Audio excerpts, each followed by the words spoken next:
Right lads, World Cup, New Zealand favourites of course, England, South Africa being spoken about. Gits, nothing about Australia, they always come good during World Cups, eh? No, it's good though. I don't want anyone talking about Australia. I think the history the last probably couple of years, they haven't been going as well as they would have liked. But I know that Michael Cheika's got a plan. Hopefully it works.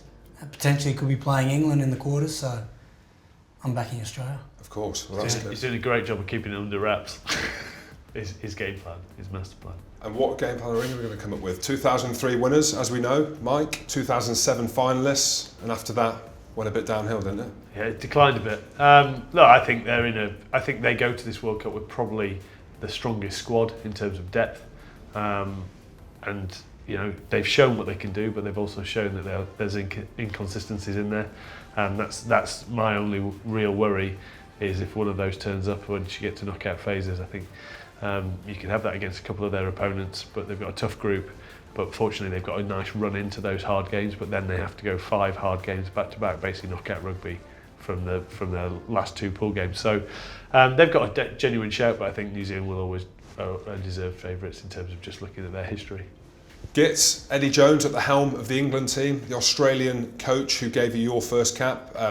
How's he going to be received by the Australian public if England go on to win?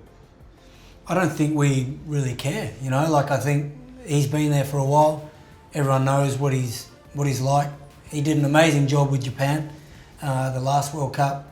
I just reckon he would have a plan, and you can see now that England had a bit of a dip, and they're starting to build again. So I think he's got him in a good space, unfortunately. Yeah, I mean, looking at him, I think.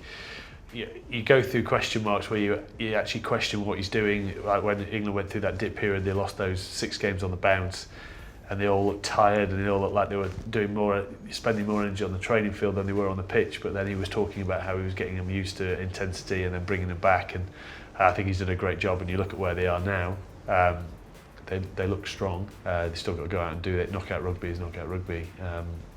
It's not easy, it's who turns up on the day, but they look like they're in good form to go and go give a real good crack at it. Yeah, I think for me, Eddie Jones, I'm similar to you. I think at the beginning did so well with England, obviously Japan, that historic game against South Africa in the 2015 World Cup, but I actually quite like the way that he's gone about his business. He's slowly filtered out Chris Robshaw, who was a stalwart. He didn't just drop him straight away when he went into the team.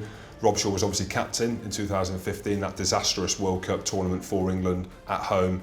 You know, Dylan Hartley had a number of injury problems, but I think subtly Eddie Jones within the group has done it the right way. And you speak to all the guys, no one has a bad word to say about him, and I think that goes. Yeah, they're all too scared. Yeah, that's why. That's probably some of it. But I agree in terms of he's sort of milking sounds like he's used them, but he's milked all the experience out of Dylan and fed it among the group, and then slowly it's just drifted out. Along with performances, it's the right thing to do, and the same with Chris.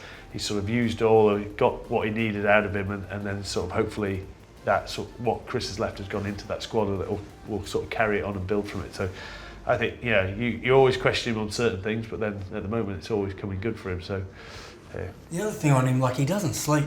Like so he'll watch games in Georgia or this Russian league and see this play, and he'll say, "Look what they're doing here. This is amazing." Like the way he thinks laterally. So for Japan, he knew that they couldn't beat other teams, you know, from set piece or whatnot. So he thought, okay, the best team in world rugby is New Zealand. They pass the ball, could have been 90 times per game. He said, I need to get Japan to 120. He knew that was a different way to find an area where potentially they could win. And they upset South Africa. So he's going to have something quirky or something weird that he's basing England's game on. So they'll definitely be ready.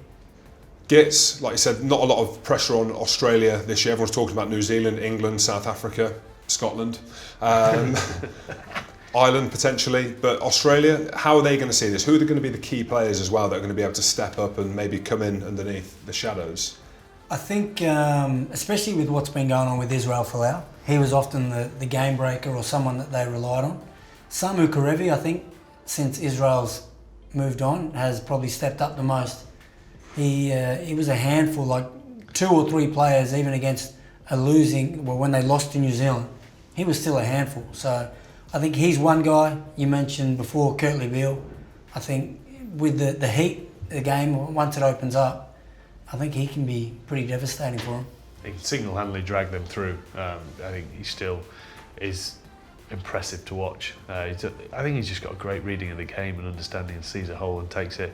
Look, I think Australia still do have game breakers. They're just not pulling it together as a team at the moment. But that's not to say you'd never take Australia lightly, because they, as you say, they do turn up at World Cups. And I think with Czechs, they've got a coach who always has a plan.